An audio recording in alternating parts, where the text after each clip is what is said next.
What is up, guys? Welcome back to the Meeting Up Podcast. I am Andres, as usual, here with the crew, RB3 and Sabrina. But joining us today, we have a very special episode with Mr. DJ Woolridge. Wooldridge in the house. What's up, DJ? How you doing, man? Hello. Thank you for having me. I love the sound effects. I love it when I'm on a show that has like the soundboard and everything. It makes me so happy. Yeah, we got the air horn. We got it all, man. RB3 is the man to hook it up with that. Yeah, I was just on my buddy Jason and Ashley's podcast, Geek History List, and they have a little soundboard. It's just I need to figure it out for my show. I don't know why we don't have it. It's a lot of fun, and obviously he handles all that. But DJ is here to talk about his exciting new comic called Hellbent. And because of that, guys, we decided to talk about the 2005 film Constantine, as well as kind of the character of Constantine himself and anything that he might have inspired, or any kind of themes that kind of center around that. So I'm excited to get into this. Let's jump right in, because I kind of want to kick things off right away with kind of this world that is being created inside kind of this pop culture movie, TV / comic world. And the way I set it up here is that it's interesting how it's a kind of like a Judeo-Christian mythology that you can kind of take from and then kind of make original stories from that. Some examples I have here are like Supernatural, Lucifer.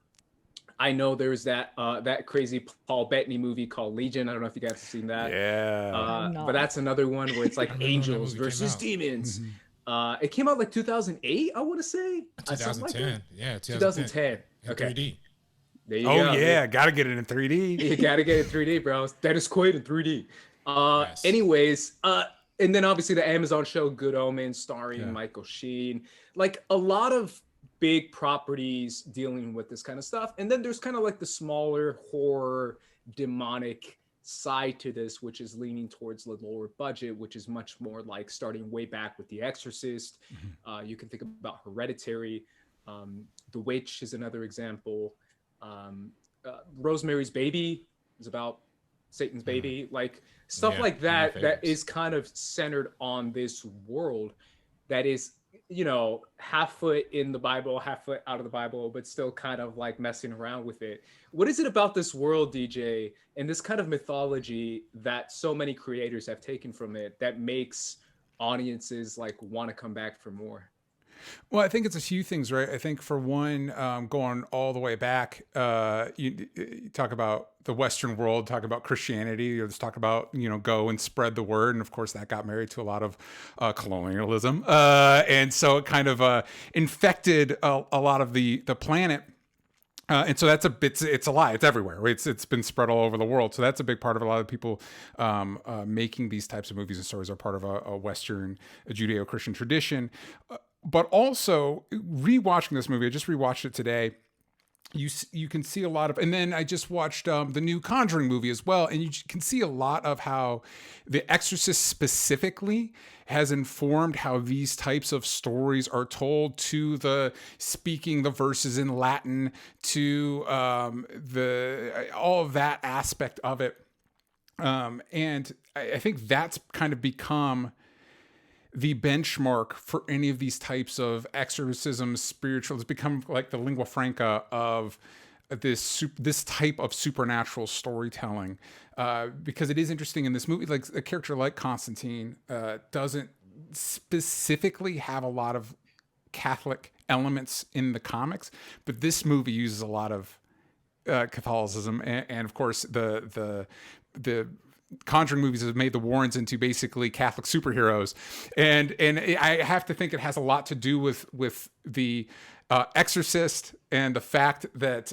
I don't even know if it's still true anymore, but Catholics have, it is a thing. Catholics have exorcism. It's just opened that world to like, oh, it's a Catholic thing, and so I think that's a big part of why these types of movies exist and why they behave in this way.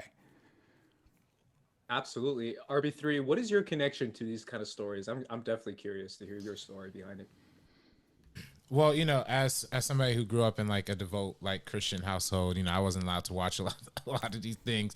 But I've always found like these themes of like the exploration of religion and like I guess in the horror sense, always fascinating. I mean, like everybody's seen The Exorcist, like as you said, DJ, that probably informed a lot of how cinema represents religion and Christianity and judo, Catholicism and all this stuff, how that's represented like on screen, where there's, the priest is the definitive good guy and the demon is the definitive bad guy, and that's always what's going to be the case. And I think, that's what we see in, something like you mentioned before, Rosemary's Baby, which is one of my favorites, how there's that innocent, like, woman who's almost like the Virgin Mary, who gives birth to like this Satan baby instead, and that's put inside of her. So it's like, and then that's kind of how it used to be represented, but now we're living in a new age, a postmodern age, where things like Hereditary, where Hereditary almost kind of subverts that, almost flips it on its head, right? Where it's like almost like an embrace of paganism and demonic worship and all that kind of stuff. So same thing with The Witch. I think The Witch is another film that recently came out that deals a lot with that. I mean, I think that literally got A24 has like cornered the market on that type of thing. Yeah. They're like sponsored by the Church of Satan or something. Yeah. But yeah, as I think these themes are enthralling to audiences because they, religion is just such a deeply entrenched part of like everybody's psyche. I think that's why it just taps into like that bare like instinctual fear, innate fear and innate unknowingness that comes with life and the afterlife and death and hell and what lies for they're not so good people in the afterlife. So I mean it freaks me out a little bit, but at the same time it's I could definitely laugh at it. Like I definitely find shows, like I love the controversy behind like the Lil Nas X video that came out earlier this year. Yeah, it's wild. Like I just think it's absolutely hilarious. I don't really even care that much about like his music, but it's just the fact that just sparks that much outrage still even to this day is funny to me. So yeah, it was weird because we were deep in production on the comic when that whole thing blew up. I'm like, oh my God, wait till you see Hellbent. If you're freaking out about this Lil Nas X video, you have no idea what we're working on. Yeah, I feel like that was so overblown, but that's just my opinion. I feel like it's mainly Culture wars, baby. Yeah, a lot of suburban moms going at it, man. We need the donations to our super PACs. Culture wars. Yeah, it's true.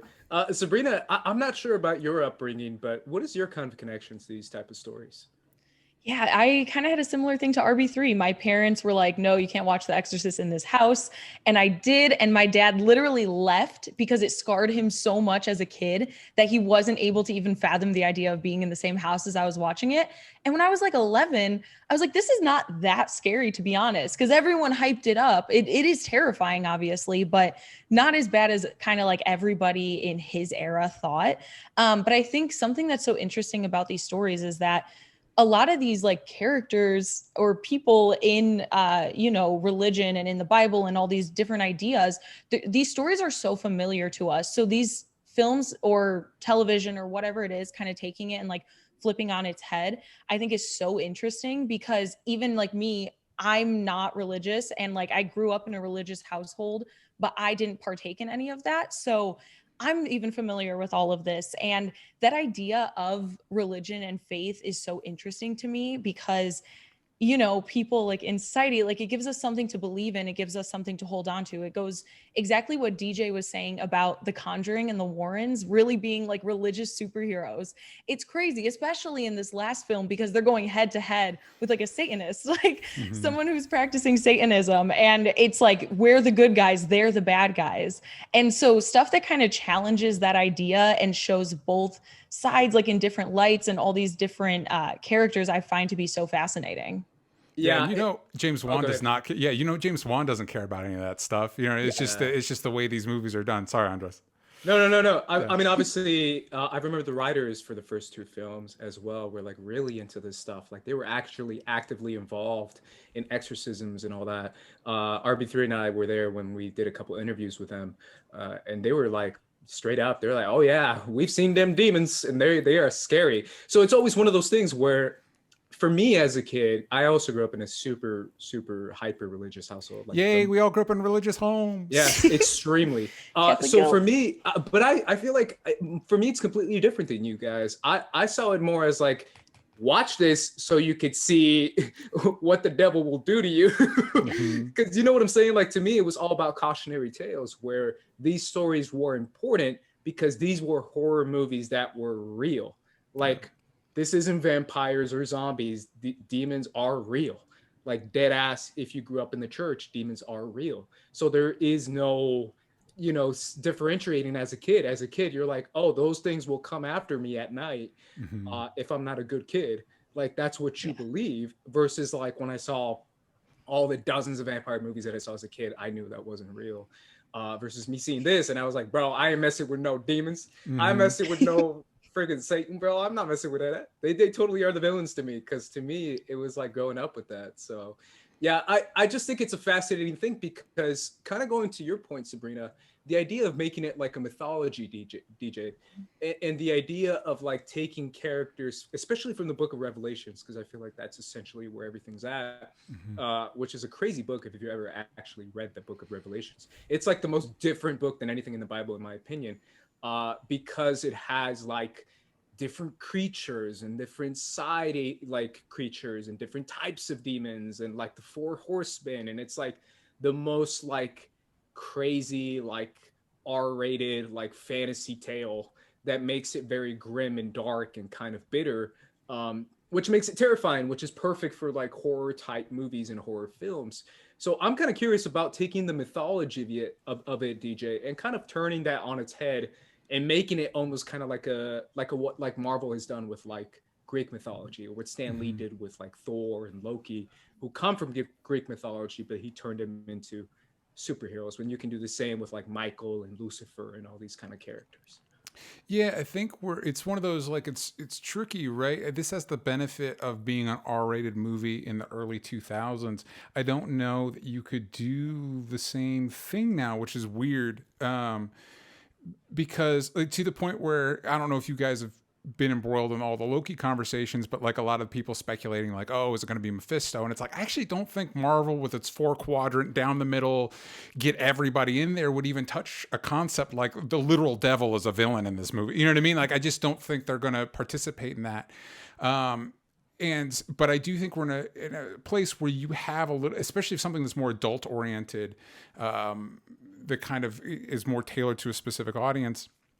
I think you're allowed to play allowed.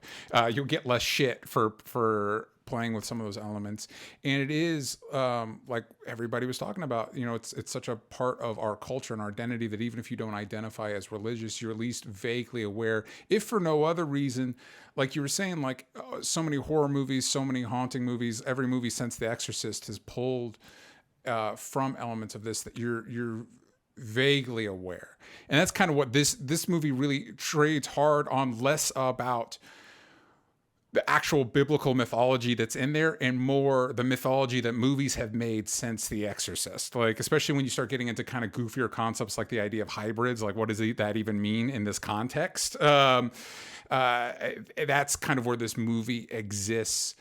Just kind of like Stranger Things is less about the 80s and more about movies from the 80s. This is less about actual biblical mythology and more about the mythology that movies have presented. Yeah, absolutely. Let's jump into it. Constantine obviously came from the Hellblazer comics. If anyone has read those comics, they're pretty significant when it comes to the creation of these types of stories. And it's kind of an interesting adaptation. I definitely want to bring the adaptation question to you, DJ, a little bit later on, because I'm curious to get your thoughts on it, because it is so different and because the Keanu Reeves character is significantly different than the Constantine we get from the comics. But when it comes to this movie, it came out 2005, R-rated, Rachel Weisz, Keanu Reeves, Francis Lawrence directed. They definitely wanted to present this new world and give you different types of like story beats. And I'm curious overall, rewatching this film, I saw this one last night again. Obviously I've seen it when it was coming out, but rewatching it again, how do you feel like it did in delivering the world building of the John Constantine world, Sabrina, specifically the world building aspect? Well, this was my first time actually watching it ever.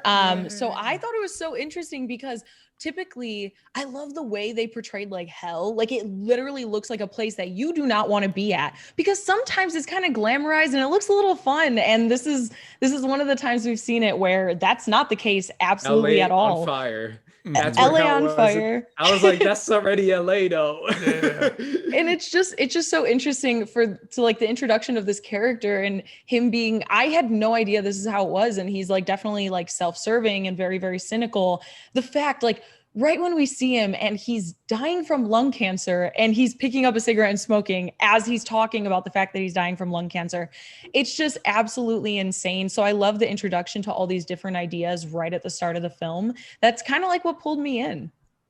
RB3, I'm definitely curious to hear your thoughts when it comes to rewatching this film. And how do you feel like the script specifically delivered in adapting the John Constantine story?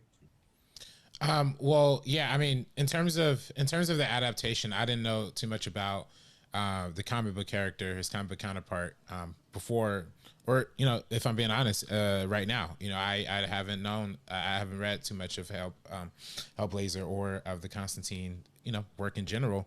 My main familiarity with John Constantine is through this movie. So yeah, I actually dig it. Like, as I've said a bunch of times on the show, noir is one of my favorite genres, is my favorite genre.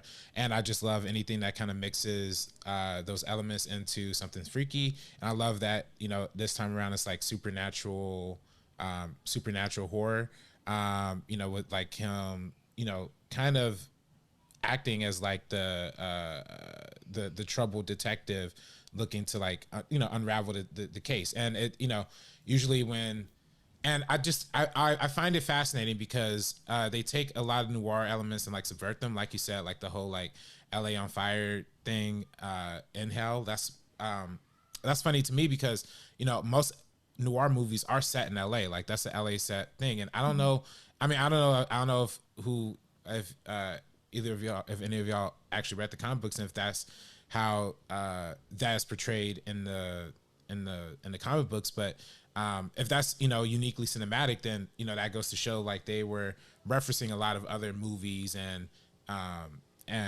references to allude to that like noir genre stuff. So I always appreciate that. I also appreciate there's a book that I read in college called Day of the Lotus that ends with Hollywood like burning up in fire, and that's one of my favorite books too. So I love that allusion too. I also just love like all the performances, like Rachel Weisz, Tilda Swinton as is she the devil or is she like, she's Gabriel, the angel Gabriel. So angel, yeah. So but she's just like absolutely magnetic and like in this and like in her performance. And yeah, overall, like I love the stylistic choices. I think this is unlike, I also think, by the way, like this came out around the same time as Hellboy as well. The original Hellboy, I believe that came out maybe a year or if not 2 years afterwards. I think like 2 years, 2007, maybe? Yeah, 2006 to 2007. I'm gonna have to look that up. But and while Hellboy is a lot more like comedic and it's a little more like spirited, I do appreciate like the darker, kind of more serious approach that this movie takes. So I know it's not perfect for people who like love, I guess, the character of Constantine, but in the comic, but for me, it's just a solo movie watcher. I really dig it. Can I also mention about Papa Midnight is such a delight. Jaimin Hansu is so freaking good in that. And even like the club scene and kind of setting all that up, I found that to be so interesting as we were going throughout that story. God bless any movie that has Jaimin Hansu and does not kill him off by the end of the movie. That poor man dies in so many of his movies. I'm not, no spoilers, but there's one that just came out as of this recording. We talked about it. Yeah, and it's like, why? He's an Academy Award nominee. Why do we keep killing him? No reason at all. It's terrible. Oh my God. It's pretty Charlie's bad. Angels. Oh my God. Anyway. No, I feel like it's interesting, right? Because I kind of want to go to what you were saying, RB3, real quick, just because I have to give a shout out to the DP of this movie, because I feel like that's what stands out the most, if I'm being honest. Philippe Razolet. He's a French old man DP. And when I mean old man, I mean like he's old. He's been he's been making movies since like the 60s or 70s. Like homie's been in it for a minute. So shout out to him for making this movie and making it so stylistically different than what we were getting back then when it comes to the superhero films. Not too many camera movements, nothing too fancy, nothing too flashy. And in this one, we get like underwater slow mo, like camera tilts going in and like slow build up. And I just loved it. I love the DP and the direction behind the camera for this film. I definitely feel like that was a standout. But DJ, I want to ask about the adaptation aspect of it because you're a comic book writer. And I'm so curious when comic book writers watch adaptations of a comic book, how they feel about it. So I'm curious how you feel when it comes to this one specifically, considering it is considerably different, but at the same time, it still tries to deliver a few of the elements from the comic in there. How do you feel it delivered in that? Yeah, it's interesting because it's a movie I enjoy. I actually really enjoy this Constantine movie, but as far as adaptations go, it's not good at adapting the comic. Like they change the character's nationality, they change his hair color, they get the name wrong. In the comics, the comics go out of its way to say it's pronounced Constantine. Yeah, and so on those elements, but it's something interesting. Watching it now is kind of like a time capsule because now, when it comes to adaptations, before we started recording, we mentioned that this director went on. He did I Am Legend, which is another movie I enjoyed, but he also did a bunch of the Hunger Games movies. And by the time you get to those Hunger Games movies and you start getting the MCU, the Harry Potter movies, all that stuff, you're at a point where studios realize that the best way to get your core fan base involved is intense fidelity to the work. Any straying from the source material is met with immediate and vicious backlash.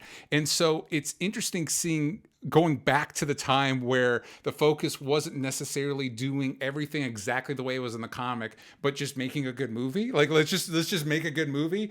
And if the director or the writers or the cinematographers have any pet interests, they follow that muse, and it leads to some really interesting stuff, and it leads to some not so good stuff. So I would say, like, I know when they were talking about Hell, I was reading some interviews where they looked at like nuclear blast test footage. And so their idea was basically like LA in a consistent, because time is freeze, it's just in a persistent nuclear blast. Which is, like you all were talking about, is a really interesting visual. And then you get stuff like the hybrids where it's like, well, I don't know. They're definitely going for like, what if Blade, but the Matrix and also Hell, which is also weird because Blade and the Matrix share a lot of creative DNA already. But so it's interesting because like I could see a version of this movie that if you like cast Colin Farrell in the lead role, that is much closer to what people associate with the comic. But that said, I love Keanu Reeves. I love him in basically everything, and he's so damn cool that he brings a lot of that. I was reading a criticism of the movie, and how did they describe it? They described it as like a Zen blankness.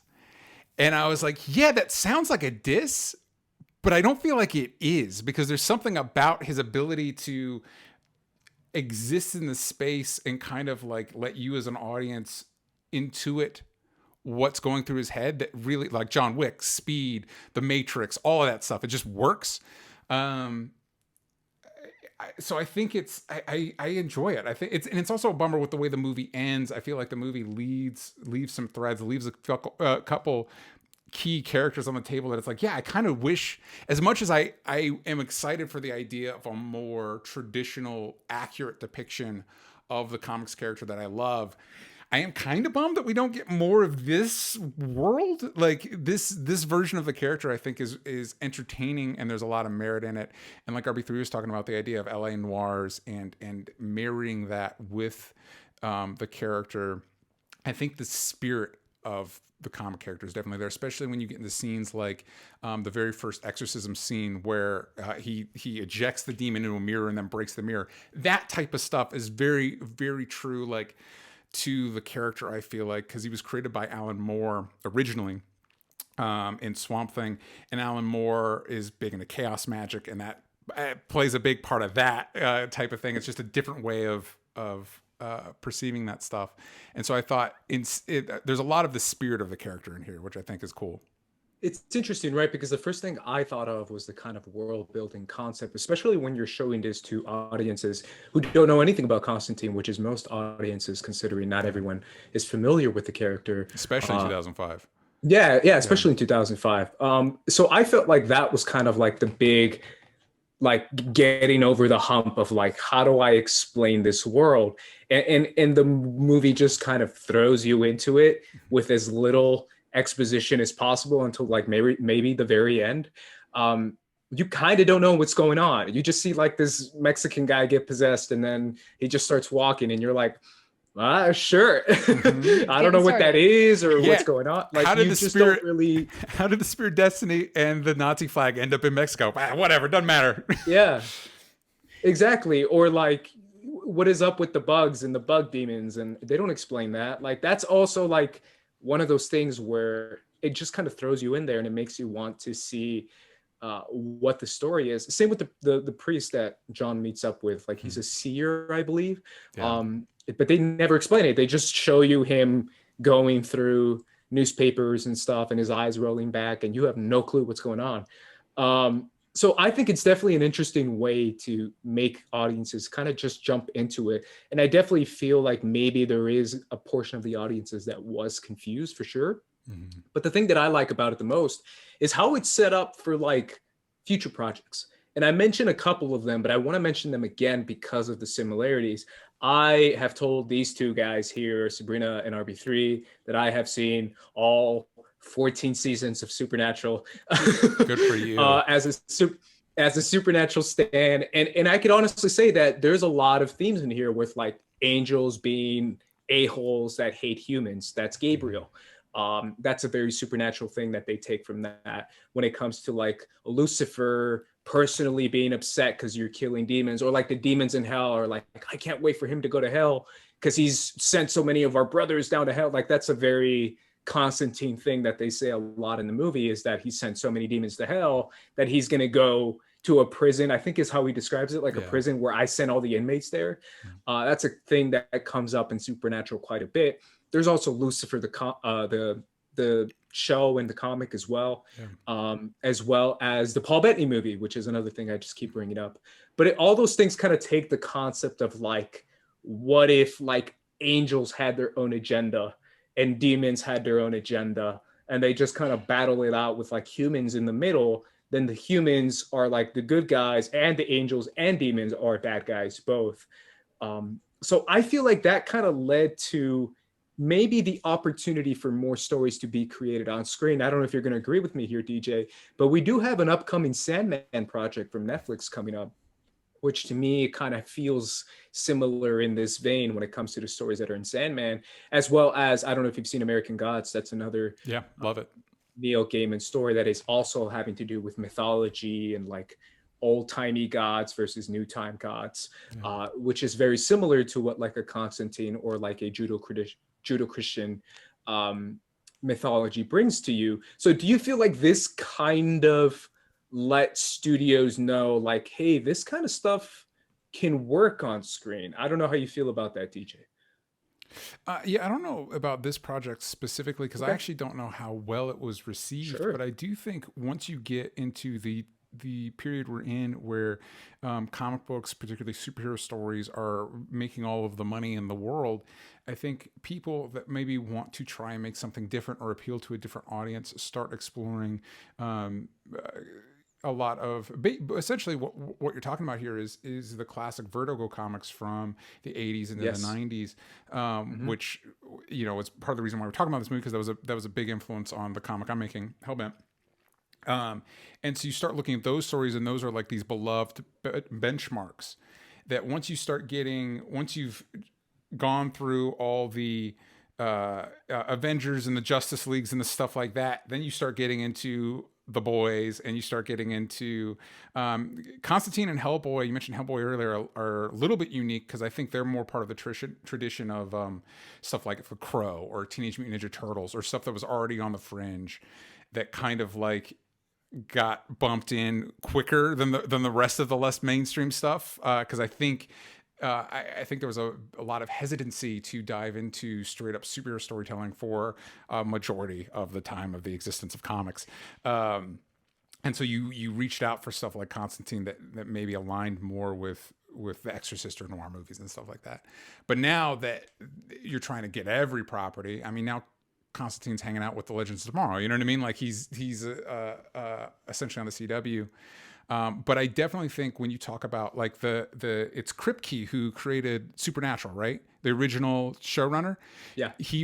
He went on to make The Boys. So He did. clearly, and Garth in this movie is an adaptation of, I think the arc's name is Dangerous Habits, which was written by Garth Ennis, who also wrote The Boys. So clearly, Kripke's a big Garth Ennis fan. He's read this run on Hellblazer, like he knows. So yeah, I would imagine it's definitely influenced the people that are making the things that we enjoy now.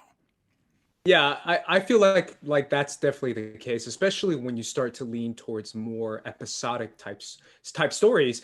And I can even stretch this out if I wanted to, right? A lot of people might be like, no, it's not.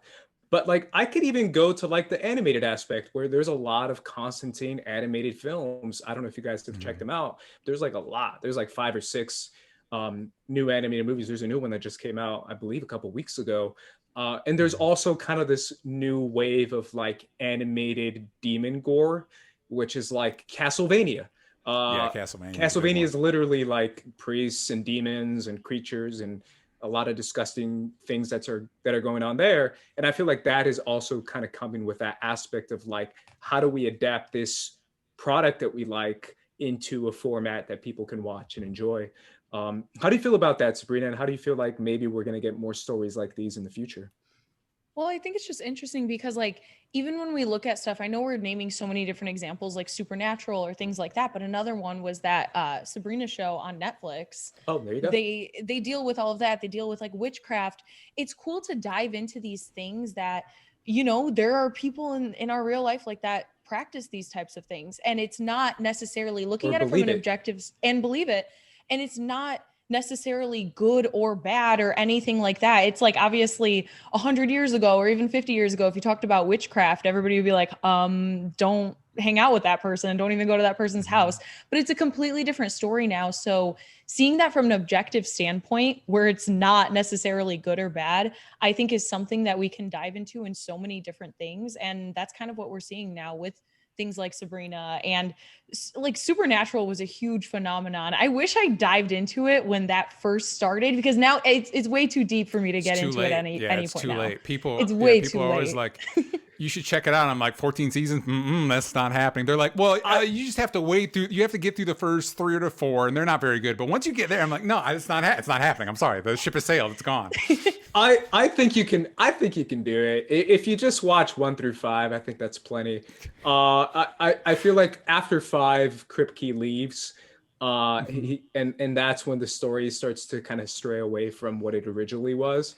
I was on Tumblr in 2014. I was like avid Tumblr, and people loved that. It was like the super Hulock, like everyone was diving. I saw it when it was airing, fam. So this was like 06. You're saying 5 seasons like it's not a big deal. We're not talking like What We Do in the Shadows, like 20-minute, 10-episode seasons. We're talking about hour-long, 24-episode seasons. Like that is a commitment. Yeah, watch Agents of S.H.I.E.L.D., watch Supernatural. Yeah, Agents of S.H.I.E.L.D. got pretty good by end of season 1 into season 2. Right? It's amazing. I love that show. Anyways, RB3, I definitely want to talk about that kind of world, specifically the horror aspect of this kind of world building that we've seen and how people are taking from that now and how that's kind of changed over the years. How do you feel about that? I mean, the aesthetic of horror has changed significantly. I mean, just look at what horror was, just 10 years ago. I mean, we were at a point where it was like all found footage or like all whatever. But now we're living in an era where people, expect more from horror, expect more visual stimulation as well as, emotional stakes. And I think, as we alluded to before, a lot of people are very emotionally connected to their religion, their belief system, whatever it may be, even if it is, even if it's mild or if it's tempered, it's still like instinctual within us to kind of react viscerally. I mean, even a movie like The Nun, which, like wasn't like good. I don't think anybody would consider it like good per se, but it made a ton of money because of the literal fact that it was about a nun and it was, from the Conjuring franchise and all that stuff. So it had a creepy aesthetic to it.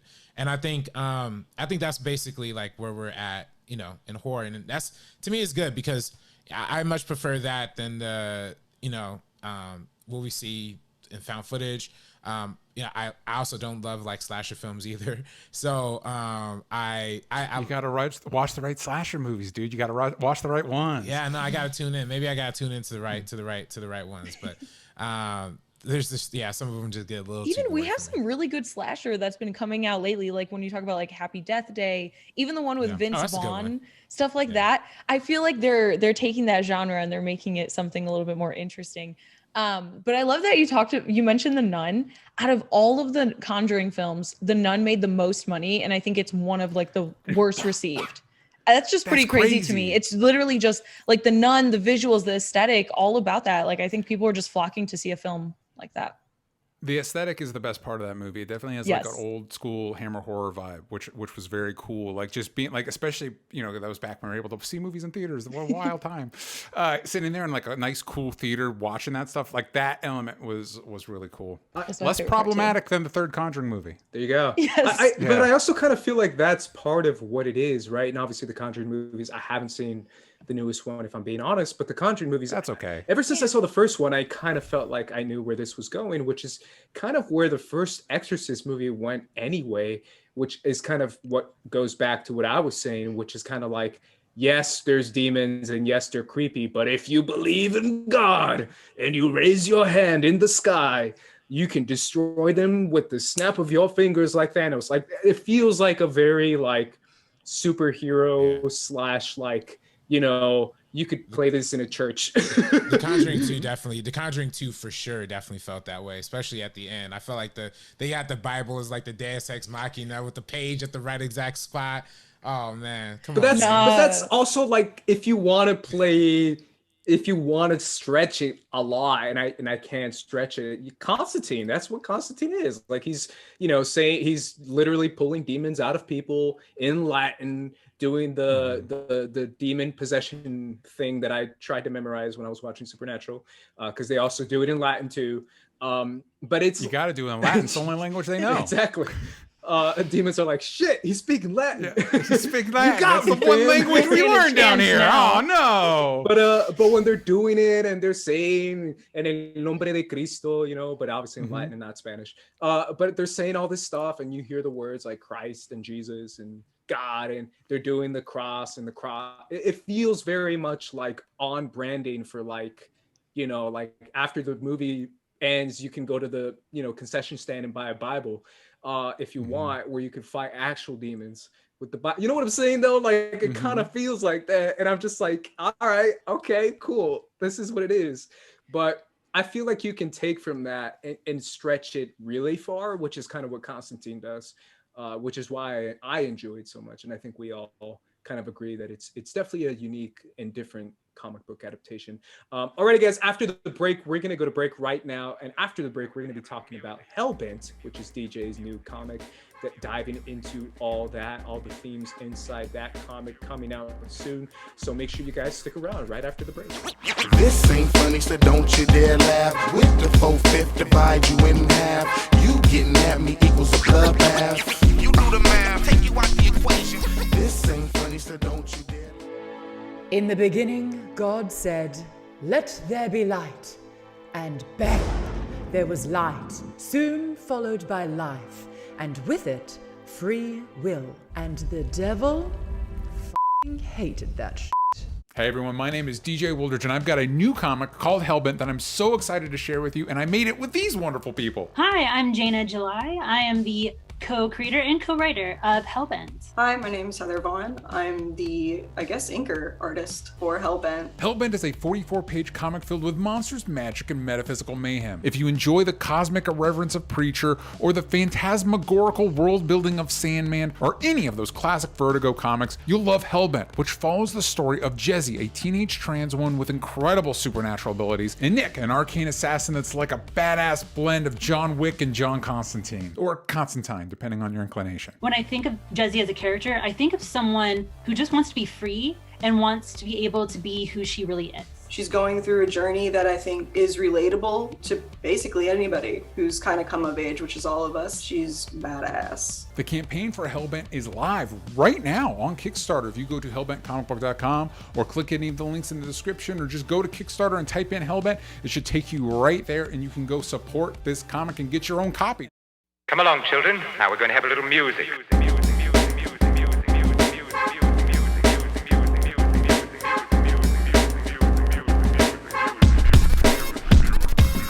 Alright guys, we are back after the break. Now we're going to get into Hellbent, which is why DJ's here to talk about his new comic. I was telling you during the break that I'm excited to talk about it. I love the art, man. The art is something special. It definitely stands out for sure.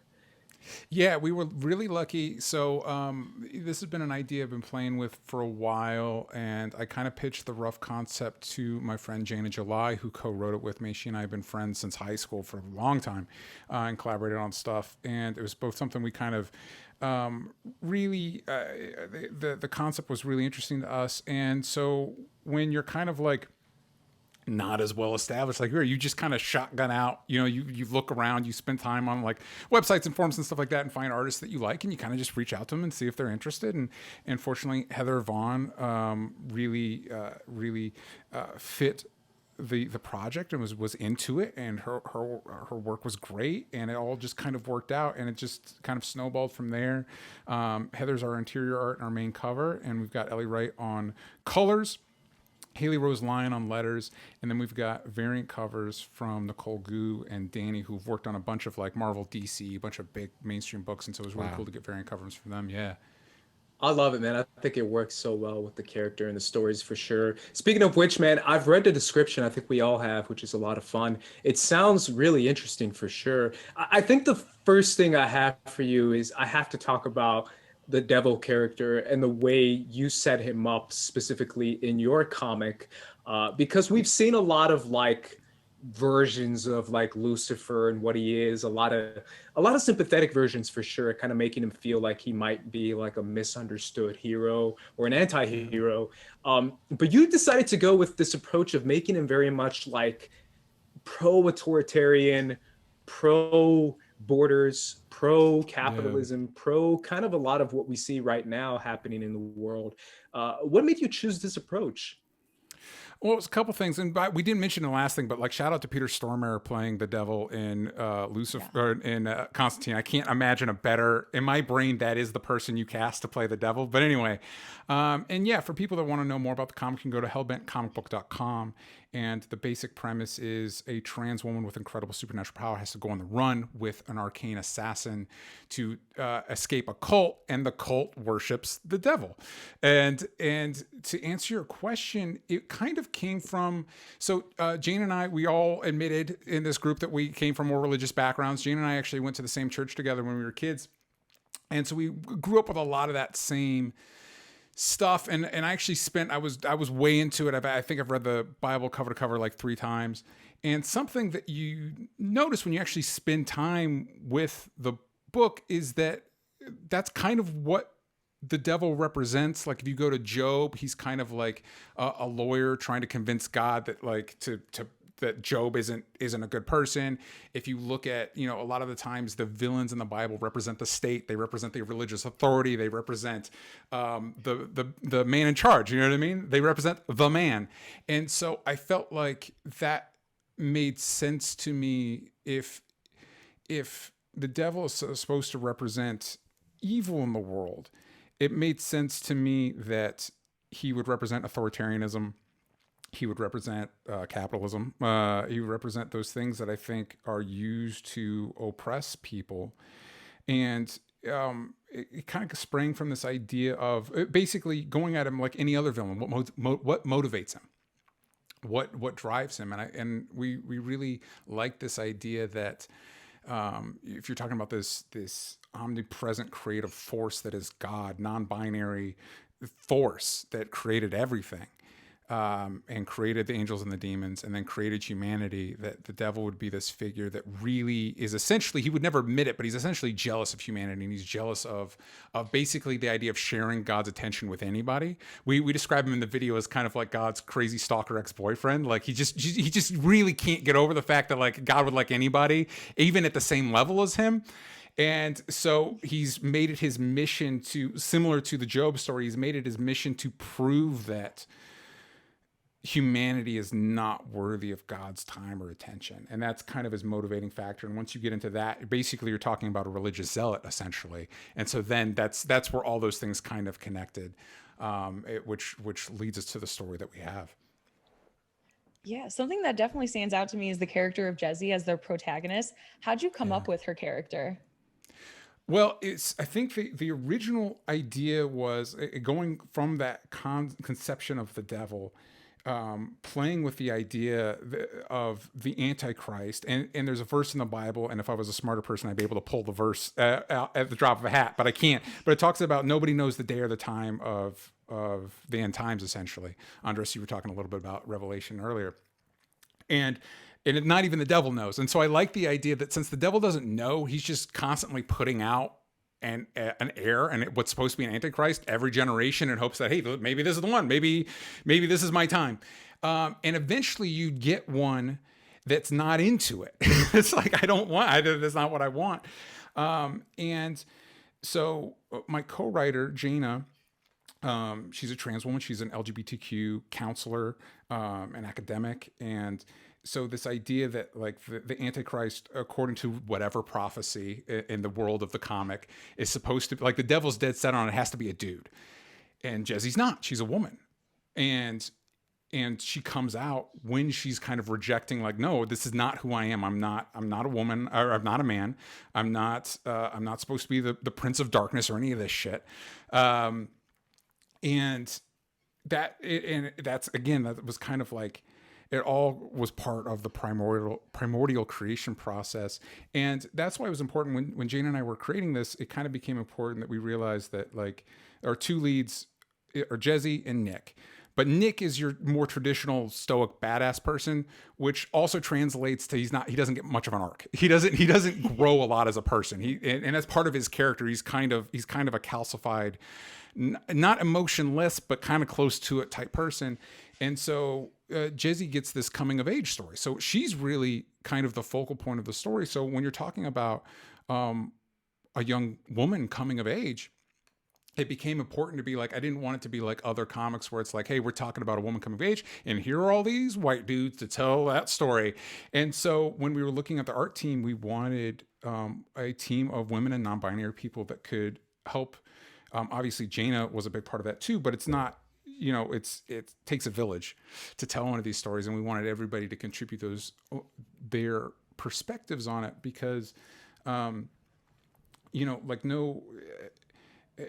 we wanted this comic to be very inclusive. There's a lot of, like, anybody that goes to the hellbentcomicbook.com, we're straight up front about it. There's a lot of drug use. There's a lot of violence. There's a lot of sex stuff in the comic. It's very mature oriented, but at the end of the day, it's supposed to be inclusive and it's supposed to be positive. And so if you're telling an inclusive, positive story, you want as many people involved as possible. And what we're excited about, we hope, if we get the chance to do part 2, because there's more to this story, to include more voices from different backgrounds, from different experiences, so they can all contribute to it, and make this, and hopefully people from all different walks of life can see themselves in this story. Because obviously we have Jezzy and her experience, but Nick too, he's Latino, he's from Mexico, and so he has his own perspective, his own experiences. And so we wanted to populate this comic with characters from different walks of life and different experiences. Yeah, and I think that's really dope. And as somebody who, like, been helping produce Cardboard Castles with our good friend Johnny Rome, and a very big part that Johnny really wanted to incorporate into the making of their film was really including non-binary actors and leads, and casting gender fluid, and or casting people who didn't have a particular identity, and that taking those small changes, really, making those small changes and those small initiatives really make a big difference in the long run. Like, do you think, through this comic book, through Hellbent, and through like representation, through like your representation, telling different stories of representation, of destiny, of identity, and all of these things in the comic book mythology, even though it could be challenging to the mainstream, whether that is, stories about the devil and religion, or is stories about trans women, can be very divisive in the society. But why do you feel like that's important to tell in the comic book medium? Yeah, it can be divisive, huh? Especially when we go back to that Lil Nas X thing, which is weird to me. It's weird that I don't know if you've all checked out the comic Second Coming, but it's written by Mark Russell, a really talented writer, and it's basically like, what if Jesus came back, like God basically wasn't happy with Jesus and basically sent him to go hang out with Superman to learn how to be like a real savior. And it's really, if you've read it, it's actually a really positive take on Jesus, and a really, if anything, it's more, it deconstructs the idea of Superman more. But it received such a massive backlash, and was supposed to be part of a relaunch of the Vertigo imprint, and it eventually got shunted off into an indie publisher, Ahoy. And it's like, that's Vertigo. That's the publisher that did Preacher, and they're not willing to do it. And so, for me, a lot of the beauty of comics is because, especially when I was growing up, because they didn't receive the same Eye of Sauron glare of media, of mainstream media that like movies or TV shows did. You were allowed to do more experimental, more challenging things. And so for me, it was kind of going back to that place where comics could be about anything and could be about anybody's stories. And I think we're living in a really great time in the sense that, you're getting a lot of movies and shows. Like my wife and I just watched the finale of Pose, which was beautiful.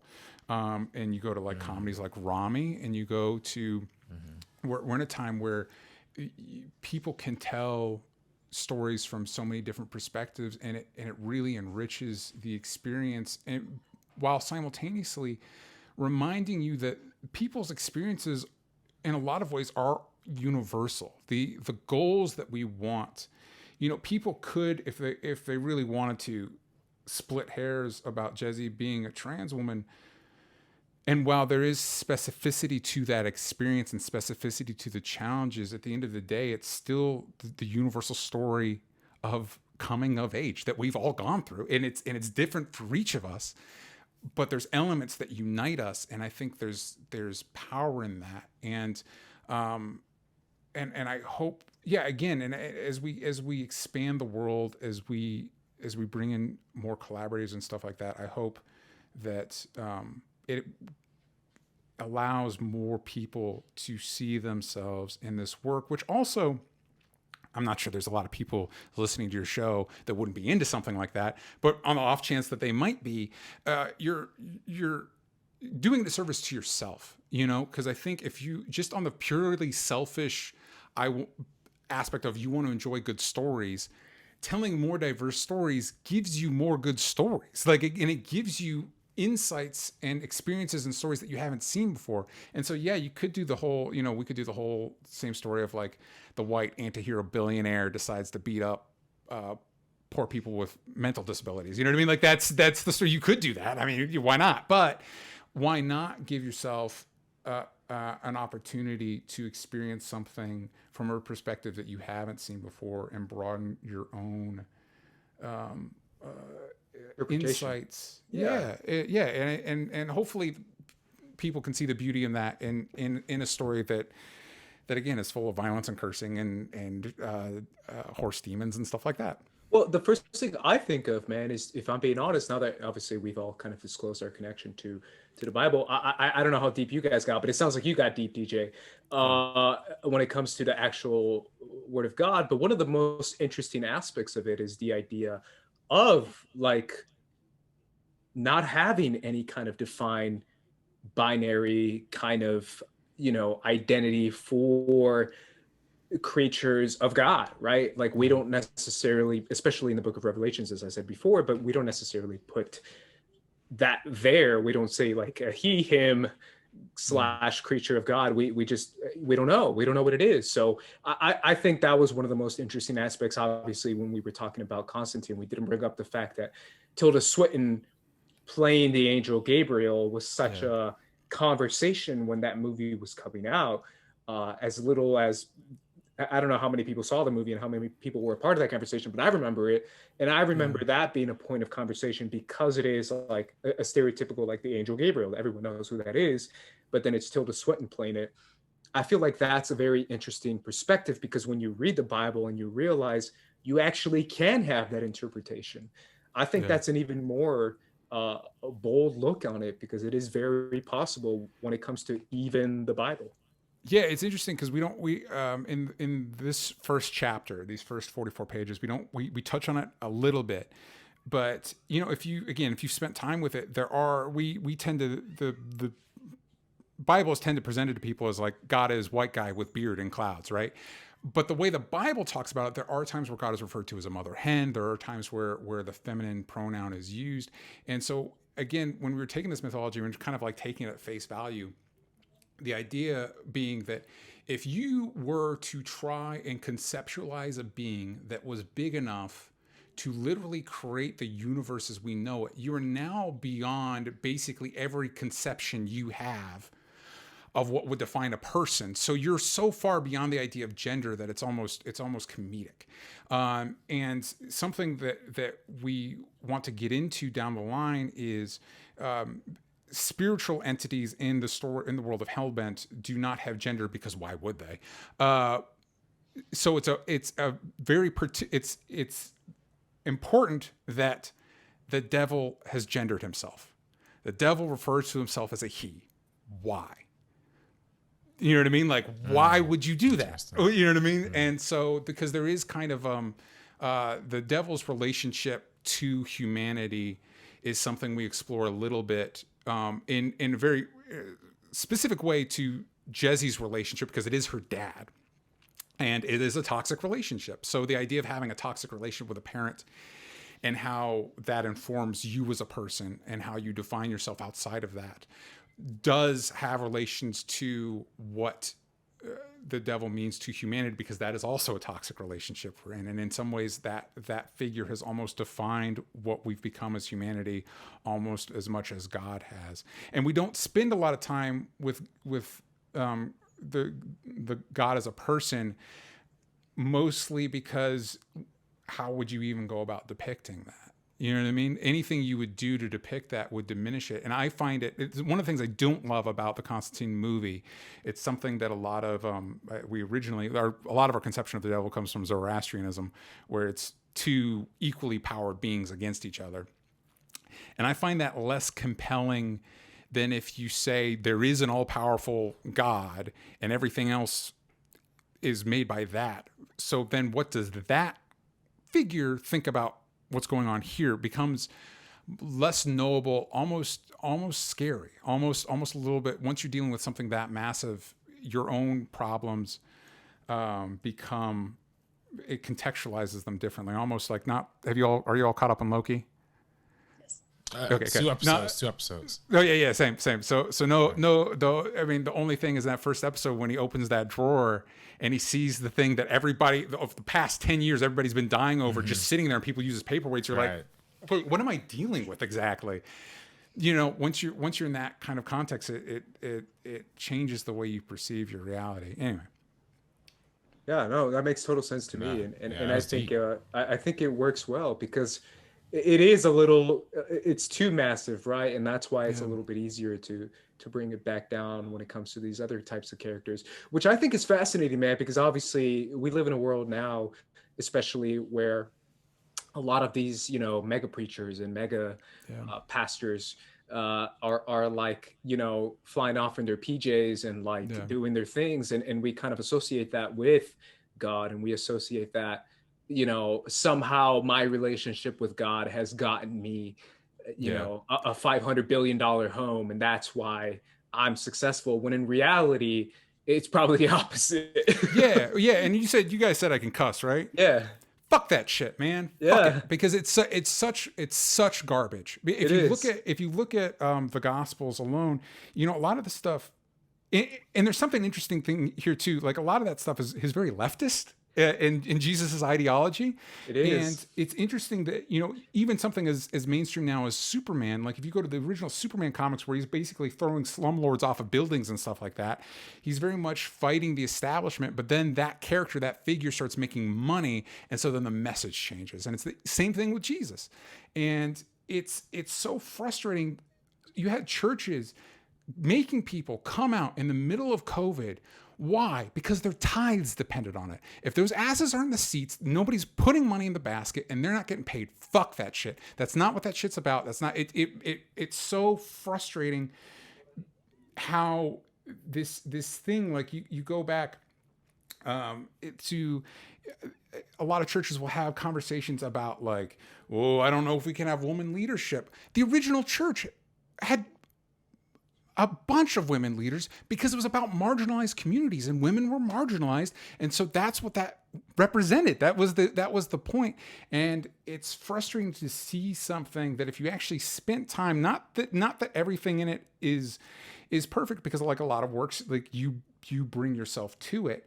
But if you actually spend time, especially in the New Testament, especially the Gospels, and look at what it's talking about, it's not the way it's used. It's weaponized today to validate ideologies that is literally ruining our lives. It is literally ruining our lives. And so, yeah, I guess that's the part. Why is the devil represented that way? Because that shit's evil to me. Yeah, and that's what he's supposed to represent. He's supposed to represent evil, when essentially, if you read enough of the gospel, you realize when it's, you know, we've all heard God is good, but that's essentially what God is supposed to represent. All that is good, right? And then all that is evil is supposed to be personified inside the devil. And when you start to realize, when it comes to greed, when it comes to stepping on people, when it comes to turning away when someone is in need, and all the things that, wait a minute, y'all are preaching all this kind of stuff that seems a little evil. And you start to realize the irony behind that. I think that's a very significant way to do it inside your comics. So it's like that type of thing. It's like, you can't do this because I don't believe in it. And it's like, honey, we aren't even like related or friends or anything. You don't have to say on what somebody else does with their body, with their time, with anything. It is so insane. Like even that trailer that came out of The Eyes of Tammy Faye, I believe, with Jessica Chastain and Andrew Garfield. And it's talking about the televangelist from like the 70s or 80s. Yeah, Tammy Faye Baker. Yeah, craziness. Because I dove into the whole story, and it is absolutely insane that it was real. Yeah, and it's just this idea of like, listen, money is bad, so give me your money, and then God will bless you with money. And it's just a grift. It's just a grift, and it uses stuff that people genuinely believe and means something to people. And it really abuses it, and it's just so. I mean, there's a reason. If you look at our launch video, there's a reason the devil in the comic is gold and not red. You know what I mean? Because and of course we were writing this we were creating it during the pandemic. So of course, like, what did the pandemic do? It basically, all the stuff we knew that wasn't working, it just put extra strain on it. And so just everything just took a nosedive. And so it's like, it became very easy to be like, oh yeah, this is what evil is. Yeah, it really did, man. And that's why I like kind of where you're going with this. And I think it's really exciting for sure. It reminds me a little of I'm sure you didn't intend this. I don't know how caught up you are with Raven in the DC comics, and how she deals with her dad gotta be like a demon figure or like a Satan type. Yeah, what becomes like any toxic, and not, you know, and I shouldn't even say that. Obviously, the relationship with Jesse and her father is specifically toxic. but it doesn't even need to be toxic. A lot of coming of age is learning who you are outside of who your parents are and outside of what your parents believe, and that's okay, and that's healthy. And in this specific case, the father figure is evil, but they don't need to be. You know what I mean? They don't, like, and so dealing with that kind of growth. And obviously, like a lot of genre fiction, we're dealing with it in a heightened way because that makes it, spoons full of sugar helps the medicine go down kind of a thing.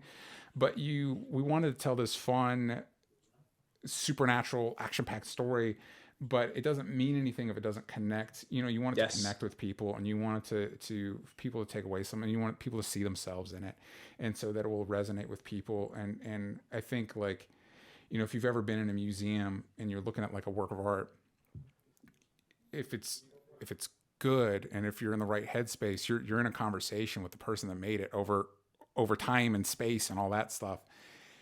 You're watching, like, maybe Constantine isn't a good example, the Constantine movie, but like, if you watch a really, beautiful, meaningful film, it'll impart things to you decades after it was made. And so anyway, it's all kind of pursuit of that, of entertaining people while also giving them something to walk away with.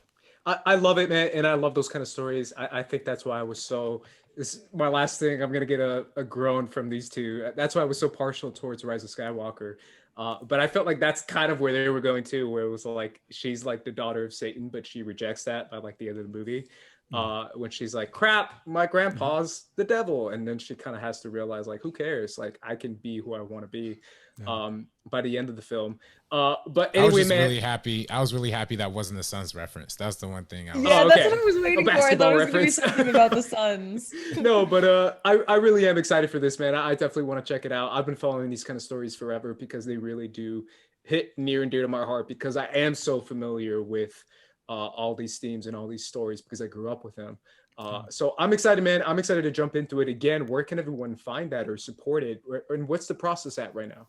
Yeah. So as of this recording, I think we are 194% funded. We are officially funded. Yeah. You can go to hellbentcomicbook.com. Yeah. Sound effects. It's specific Hellbent comic book, not just Hellbent Hellbent comic book. If you do anything less, it won't take you where you need to go. Or you can go to Kickstarter, type in Hellbent, you'll find it. We are funded, which is great because that means it's happening. It's not like you're throwing your money, like, oh, maybe it'll turn out, maybe it won't. No, it's you will get it. It is happening. For anybody that doesn't know, I've done 2 previous comics, crowdfunded 2 previous comics, gotten those rewards out on time to everybody. Nice. So I've experienced doing this. You will get it. We are planning to continue the story. And now we're at a point, we're at the stretch goals, right? So the tarot plays an important part of the story. So we have tarot cards, the rewards. We're going to do designed by CAP Ward. They did incredible work. Wow. And we're going to upgrade those cards with the first stretch goal. And now it's about, when you're going the creative process, you have a vision for it. And typically what's the limit? The limit is the budget. That's the limit of the story. So each stretch goal allows us to kind of fulfill our goal of providing the best possible experience to our backers that we can. So please go, if you've already contributed, go share it. If you haven't contributed, I would, please do. I think you'll love it. And yeah, let's make this comic as great as we know it can be, as it will be. And hellbentcomicbook.com is where to do that. Yeah, and I think we have it in the description below. RB3 gave me the thumbs up for that, so I make sure that's all set. And that sounds awesome, man. I really do want to dive into it. I think it sounds like a lot of fun. And obviously, DJ, we appreciate your time coming on here. This is super cool. We appreciate you coming on for this. I think this is it turned out great, man. Honestly, where can everyone find you specifically? At DJ Talks Trash. That's where I'm tweeting about Hellbent. You can also check out my podcast, Only Stupid Answers, at Only Stupid Answers on Twitter. You can talk about from Stupid. All of you have been on some iteration of it at some point or another, and you will be again in the future.